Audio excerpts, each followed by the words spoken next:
কয়েকদিন আগে ছিল জামাই ষষ্ঠী। সেই উপলক্ষে আমাদের বাড়িতে কিচ্ছু হয়নি, কারণ আমাদের বাড়িতে আসার মতো কোনো জামাই নেই। মা আমার আর বোনের জন্য রান্না করছিল, আর আমি পাশে বসে একটু ভিডিও বানাচ্ছিলাম। পমফ্রেটের মধ্যে দেখি লবণ, হলুদ, গোলমরিচ, লঙ্কার গুঁড়ো দিয়ে মা মেখে ভেজে নিয়েছিল। তারপর পেঁয়াজ মশলা করে সেটার মধ্যে সর্ষে দিয়ে ভাজা পমফ্রেট ফুটিয়ে নিয়ে ব্যাস রেডি করে ফেললো তাড়াতাড়ি সর্ষে পমফ্রেট।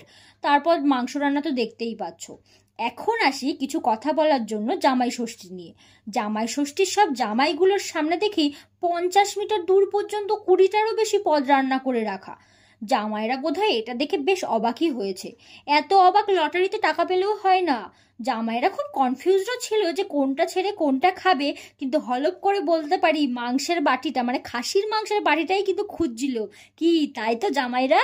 তবে যাই হোক, সবাই মিলে এই যে এত সুন্দর আনন্দ করে জামাই ষষ্ঠীর দিনে, শ্বশুর শাশুড়ি মেয়ে জামাই সবাই মিলে সব সময় যেন এরকম প্রত্যেক বছর হাসি খুশি ভাবে মজা করে আনন্দ করে কাটায়। তাহলে আজকের মতো এই পর্যন্তই, দেখা হচ্ছে অন্য কোনো ভিডিওতে। টাটা।